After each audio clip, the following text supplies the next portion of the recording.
To be honest, my first reaction to the news that Bob Dylan won the Nobel Prize for Literature was hallelujah. Knowing that bunch, they could have gone with Madonna. Critics of the choice made a fair bit of noise about the Nobel selection confusing categories. That songwriting wasn't capital L literature. That song lyrics aren't novels or the stuff that big issue real writers go on about. Well, fact is, real writers can put words to music or not. The quality of the words and images is what counts, so there's not as big a difference as these people contend. I'm far from sure, though, that Dylan, God King of the Boomers, answers to the high honor in the pure quality of his words and images, rhymes and rhythms. Go back a good while, and if the Nobel potentates wanted to signal genius in songwriting, Irving Berlin would have had a plane ticket to Stockholm. And in our own time, the guileful magician Leonard Cohen has, to my mind, a greater sense of the glory and shift of language, pure verbal dexterity and spirit of depth in metaphor and allusion than Dylan on his good days. If we were honoring troubadours, Mr. Cohen is your man. And by the way, it's nice to see Cohen's ever so graceful comment on Dylan's win. He called it like pinning a medal on Everest.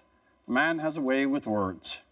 But who really knows what occupies the minds of the Nobel Committee when they issue from their high-ranging clouds to bestow tribute to peace or literature? Yasser Arafat won the Peace Prize, which is like awarding an Olympic gold medal for swimming to a long-distance runner.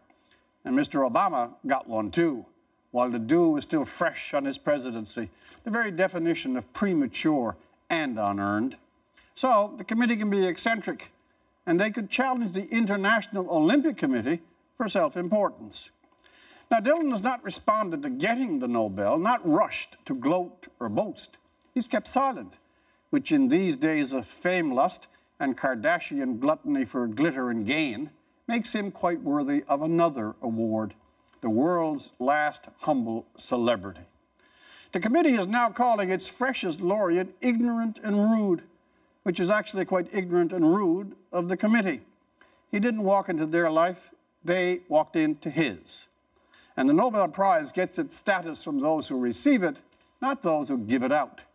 And in particular, its spotty record for literature in the whole century just past. They got some right, some terribly wrong, and missed some absolute winners. That hardly gives them a warrant to be issuing the equivalent of a Twitter tantrum about Bob Dylan. Mr. Dylan can take it or leave it, but even idle I, not a great fan, admire his splendid indifference towards his betters and their ribbon-pinning, ribbon-winning, self-regarding selves. For The National, I'm Rex Murphy.